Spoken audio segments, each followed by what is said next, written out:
Njengamanje ke sisekhona lapho kuleyo ndawo yawumgwaqo P274 khona la kwaMnyathi. Njengamanje ke sinohlalo la wayo laphana uMnyathi intuthuko yesizwe laphana ke committee ekhona la esikhuluma naye njengamanje umdididi wakwaNtombela singayo. Mahlobo sikubingelele siMakhwa TV. Siyabingelela umsakazi, sibingelela wonke nabalaleli. Amen. Yes, njengoba sesikhona la kule ndawo siyazi ukuthi ningapha esayidini elithi iproject mayiqhubeke yokwakhiwa kumgwaqo P274. Ingani nina ningapha kule side kunomphakathi yini ube divided into two, abanye bathi cha, abanye bathi yebo? Mhlambe okunye lapha mntaka baba, mhlambe ngithi ukubuyela emuva kancane. Yes. I-project nizokhumbula ukuthi yathula umhla ka-20 kuMashi kulonyaka ka-2005 ilethwa umhlonishwa ubaba uSiboniso Duma. Mhlambe into efuna ukuyicacisa apha mntaka baba, la siqhathwa ngabantu abavotelwe baphatha lapha ewadini. Emva kwalokho ngifuna ukusho lokho ukuthi ubaba uSiboniso Duma eqala nqa ungena kulomnyango wezokuthutha nomnyango wezezindlu emva kwahulumeni lo we-GNU. Ithina siyikomiti sambhalela incwadi simbongela ukuthi siyabonga ukuthi unikezwe umnyango wezokuthutha nomnyango wezezindlu. Saye sithi mhlonishwa njengoba ungene kulo mnyango kunezicelo zethu esasicelile ethithi umgwaqo P274 nethi iproject yezindlu uMnyathi housing project noVuman housing project. Sathi siyocela ukuthi uze ke manje uze kwathi uzosethulela icontract yomgwaqo ngoba isifike emaphethelweni. Lokhu saqala kudala ke mntaka baba la le ndaba le kukhumbula kahle uminister lapha wezokuthutha osewubhekele. Sicela ubhekele wasakhela ibridge othiwa iBhokwe bridge. Okwathi emva kaBhekele kwangena ubaba uWillis Mchunu. Lelo bridge lelo nje lavula uselivula uWillis Mchunu. Nakhona samcela ukuthi siyacela ukuthi aqhubeke nale project yomgwaqo. Waphuma ingakenzeki. Emva kwakhe wangena ubaba uMxolisi Khawunda. Saphinda noMxolisi Khawunda sacela futhi efana ukuthi njengoba ungene kulomnyango sicela uqhubeke nendlela ebade sicele kuforma MEC. Wazi waphuma uMxolisi Khawunda emva kwakhe kwangena umama uPhega Inkonyeni. Saqhubeka futhi nomama uPhega Inkonyeni. Naye waphuma umama uPhega Inkonyeni wangena ubaba uSipho Hlomuka. Sacela kuSipho Hlomuka ke ilapho uqale khona ukudesign kumgwaqo. kuSipho Hlomuka wadizana umgwaqo waqedwa othema esephumula uSipho Hlomuka sengena ubaba uSiboniso Duma kwathi vele sekufikile emaphetho omgwaqo kuqala iconstruction. Ingakho ke sambhalela incwadi ukuthi akayezeke ezosithula iconstruction njengoba afika ke okusho ukuthi ukufika kwakhe ubaba uDuma kunamanga kunepropaganda futhi esetshenziswayo la kuthi uDuma umgwaqo wawethula kumuntu ongelona ikhansela. Ubaba uDuma sasikhona kwagcwele ithende umgwaqo wawuthula emphakathini. Kukhona inkosi yendawo ubaba uXulu, kukhona nenkosi uMakhelwane ubaba uZondo. Umgwaqo wathula emakhosini wathula nakumphakathi. Bukhona nobuholi bakwaMasipala, kukhona uSomlomo, kukhona namakhansela lapha ya azakhuluma amakhansela ebonga ukuthi sibonga ukuthi uSomlomo namhlanje benza ispecial meeting kodwa uthe ashesheni isiqedeni siphuthume kuwena MEC uDuma ngoba usimemile somkhandlu waMasipala la emcimbini wakho. Namhlanje bathi uDuma zange bameme bathi iproject yathulwa kumuntu ongelona ikhansela. Baningi ominister mfowethu la sibabiza bonke befike bethi sihlushwa umdididi apha size ngoba umdididi ethe ufuna intuthuko yomphakathi aqali ngoDuma. Emva kwalokho mntaka baba kuthema uma ubaba uDuma esefile wahamba la woba wayefike kumhla ka20 cishe ngithi wakulesine ngomsombuluko bagqisha abaholi bagqishisa umphathi lapha bavala lapha eDriefontein kwabiza umeya unospeaker bafike baphika ukuthi bona babengcenye yokumenya bathi abamenywanga kodwa ilandelekiwe iprocess yiwo umgwaqo abantu abakwa transport bavimba lapha abasebethi ke sehambe bedumisa bethi umdididi ovimba umgwaqo kunevosi nothavimba umgwaqo xa ukuthi ngivimba kanjani into ngiyilethile. Kwahlala ke sonke lesikhathi mfowethu la kwi-Sat Camp abantu abaqashiwe lapha bekho abanye abantu abaqashiwe lapha bawu10 abaqashwa yilona ikhansela kusakhiwa le-Sat Camp. engakafika ubaba uSiboniso Duma wasethi ubaba uSiboniso Duma kunekomiti beselikhethiwe lapha ngorong sizolibhidliza ikomiti lelo abantu abanelungelo lokwakha ikomiti umnyango nanso ke lapho ke mahlobo ngicela ukungena nje emlonyeni iqala lapho ke le ndaba lena kuthiwa le ndaba ngathi iqala lapho ke kutheni khona ikomiti elalikhethiwe lelo komiti elabhidlizwa ekubhidlizweni kwalo ke uyaqala ke lo msindi lapho kokuqala khona lo msindo osenzakalayo sibona umphakathi usudivide nje kabili kushuthi ngabe nguye umnumzane uMC uSiboniso Duma owenza ukuthi umphakathi udivide ngokuthi adivide ukuthi asuse leli komiti laselikhethiwe ngabe leli komiti lalikhethwe kanjani uma unalo mhlawumbe ulwazi uma unganalo ulwazi uyosinika abantu abanolwazi lokuthi la bhidlizeka kanjani lalikhandeke kanjani kwaku right yini ukukhandeka kwalo sizobanika nabithuba lokuthi bekwazi ukuthi beyiphendulele ukuthi into ikhethwe right ibhidlizelwana mayikhethwe right uma ikhethwe wrong kwaku right ukuthi ibhidlizwe so zonke lezo zinto lezo nayi la iqala khona ke indaba ke mahlobo siyafisa ukwazi ukuthi because yonke lento enzakalayo manje la emphakathini wakamnyathi iqale la ngaleli komiti elabhidlizwa uma unolwazi lalibhidlizwa kwakwenze njani ulwazi enginalo mntakababa yes basuka ukhansela wagijimela uminister phambili wakhe ikomiti uminister engakafika ezothula iproject atabonake uma belakha lelo komiti saya nathi kwakhona lelo komiti bafe basixosha uma kwakuyikomiti elimele umphakathi nathi siqhamuke emphakathini bafe basixosha ngoba bengafuthi singene ethi sibe engxenye yekomiti befuna ukuba yibobodwa balenza political ikomiti saphuma sahamba ke uma sefika umhlonishwa ke umakhane ezothola icontract sekunezinto sebezenzile kodwa bona laba bakwamasipala athi abona ngoba bethi baphethe eziphambana nomthetho wa transport wayengekho futhi umuntu wa transport kukhethwa lelo komiti kanti umthetho uthi akube khona umuntu wa transport obalikhethwa yini utransport nakhona balikhetha ngokani ngokwama sectors abantu abamele inhlaka ezithile kuthe maka uminister ke eselungisela indaba uthi ikomiti likhethwe ngokusemthethweni ke kwa applywa umuntu ofisa ungena ekomidini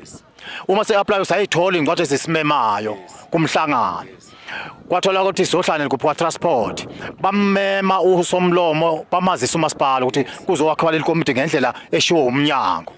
nokhansela bona basebeqoqa laba abantu laba okuthiwa babhidlizwa bazogqishana bazothi bona kho komiti elisha lizowakhwa lapha bazosenzela laba ikomiti ngenkani emva lokho ke ikomiti ke lelo selakhiwa kwa transport bafika bawuphazamisa umhlangano bangena labantu abangamenyiwe kwathiwa cha baholi sicela nisixoshele laba bantu abangamenyiwe ngoba ningihola bona nisale kanye nabantu abamenyiwe lapha nikomiti mntakababa usomlomo wayezoba ingxenye yekomiti ukhansela ezoba ingxenye yekomiti njoba lomgwaqo uthetha amawadi amabili ward 5 no ward 23 nekhansela ward 23 lalizoba ingxenye yekomiti inke abathi abafuni lo mdididi angenele ikomiti ngamali ikomiti lingakhethwa wasuthi umnyango hayi obani mfuni baholi yinini enigqishisa abantu kusho amanye bazana mfuna umgwaqo uqhubeke ngakho ke umgwaqo umnyango awusezokhetha komiti manje usuzoyibambela wona umnyango nomaqasho uzoyiqashela wona uadvertise amasilo uzoyadvertisela wona waqhubeka umnyango mntababa wayikhipha ipost ye-CLO kusasa njengoba kulesithathu kusasa namhlanje zingaki zi11 zi12 namhlanje kusasa zi13 kuzobe se-interviewer abantu abazoba kwi-CLO njengoba ke kwenzeka nje into enzeka nje manje ngakho ke abantu abagcina beqashwe lapha bawu10 abagcina beqashwe yilona ikhansela ngokobuqembu athi abona akekho umuntu osebenzayo la into ke eyenzela bona bathi bafuna umuntu bephathele le project ingaphathwa umnyango nazo ke problem lapha khona njengahlobo ngicela ukungena emlonyeni angithi ibona balile ungena kwikomiti ebelizo qasha umphakathi namasino CLO leli komiti kube bavuma ukuthi likhethwe babezokwazi ukuthi lelo komiti maselikhona yile bezoqasha ngithi uCLO yilo futhi belizoqasha abasebenzi abazosebenza la emgaqweni so iza kanjani manje ukuthi baphinde bethi bafuna ukuyiphathela bona abafuni ukuphatha umnyango wayilibala bane propaganda eningi laba abantu mntababa benqaba nje manje ayikho umuntu one information towards ala nomgwaqo yonke into nathi sithola mase sikhishiwe yaplakwa endaweni zomphakathi kusenza lo njengamanje bona balwela ukuthi abasenalo ulwazi abaswazi ukuqasha abantu baba ngendlela yabo ngakho ke sebelula lokho into ke yenzakeleke lapha mntaka baba kwaphuma le ama CLO wangithi ipost kwase kuphuma ipost yama subcontract mayiphuma sonke nathi sinenkampani sihamba sayofaka lapha yana uma siyofaka lapha kwase kuba nesikhathi lapha okuzwa khona ibriefing khona lapha ku start camp makwenzwe ibriefing kwathiwa ngo10 liyavalwa isango safika early siza kwi briefing bona laba bafethu abanenkampani abangaphansi kweqembu lenkatho bangeke kufihle ukuthi inkatha ephazamisa umgwaqo besithi thina su ANC kodwa siwumphakathi bafika lethi isango selivaliwe ababesakwazi ukuba kwi briefing uyabona emva kwalokho ngibuza ukuthi uma kumdidito ophazamisa umgwaqo ngabe umdidito wathi laba bafethu benkatha benenkampani abafike late uma seyiqokiwe inkampani ngizwele nami kuthiwa khona inkampani eseyiqokiwe angazi iziphi ngoba neyami uqobo akazithathwe uyabona ke neza abafotho ababefakile ngibazi khona zange ithathwe base begijima ke manje ngesonto besinomhlala lapha eMbilani umhlane besinamfethu abantu bebezela amapasi bekumhlane weANC siyojoinisa abantu sibarecruiter sibarija kwiportal base begijima ngepropaganda yabathi umuntu ethu useqashila de enomhlane abantu bephethe amapasi kwakumhlane weANC la ubizwa nobhala weANC sefaka abantu kwiportal base ngalisonto baba nomhlane bawenza khona lapha engube eduze kweSat Camp sebezogubhuza umphakathi ukuthi manje awuhambe uyogqisha eDrifate bathe beqishile ngomsombuluko base bemema umeya wabo bamema no speaker wabo bahamba bayoqamba amanga lapha bathi inkampani ethathiwe la ngesondelene nomdiditi umdiditi uyena lo wenza ukuthi izinto zenze ngalendlela le umbuzo uthi ke mntaka baba ngingayifunza kanjani ehlathini ngingenza kanjani mina ukuthi kungene inkampani ezabantu abasondelene nami eyami uqobo ngeyami uqobo eyimi ngingayifakanga uyabona ke ngoba phela ingane zami lapha ezilambile nombuzo futhi uthi yini laba bantu benkatha bepanic ukuthi umdididi akufanele athole umsebenzi la mina ngisonani sakhamzi la mina angideserve nami ukuhlomula la uyabona ke nanso ke problem efike bekhona mntaka baba baqishisa abantu bavimba lapha yana ke njengoba ke sebekhuluma zonke lezi zinto manje base bethi ke bazozapha esayithini ngoba bebazi ukuthi ama interview namhlanje CLO bazophazamisa lama interview base bethu somlomo akavimba utransport engaqhubeki nama interview ama CLO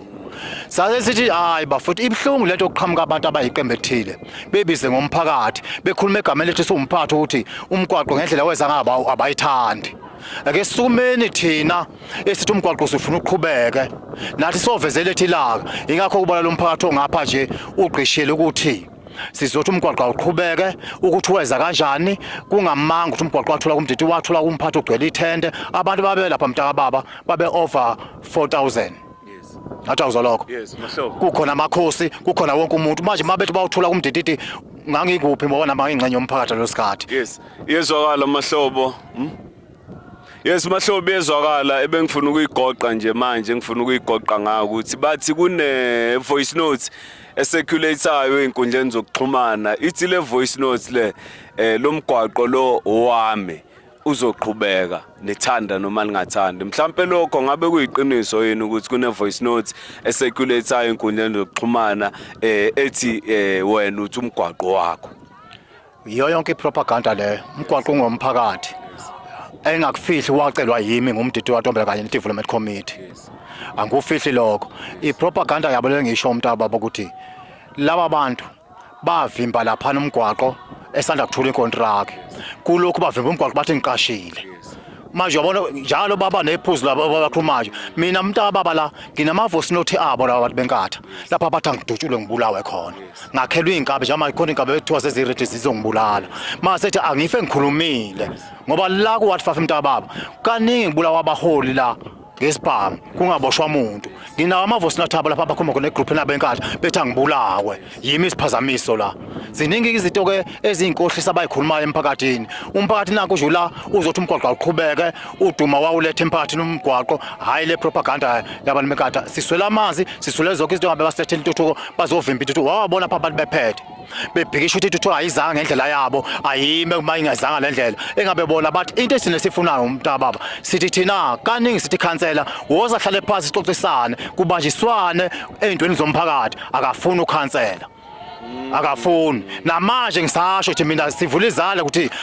abaholi thina abaholi nokhansela ahlaleni phansi kuxoxiswane kwakho indlela yaphambili kungavijwa umgwaqo uqhubeka abantu beyahluphekela bafuna umtuthu bafuna ukulongana bafuna amathuba omsebenzi lo mgwaqo oqala mntaba mina nginamonto uyababona balasha abantu ngamabhasi la babalethela lapha kulomhlangano bamosha imali bathutha imali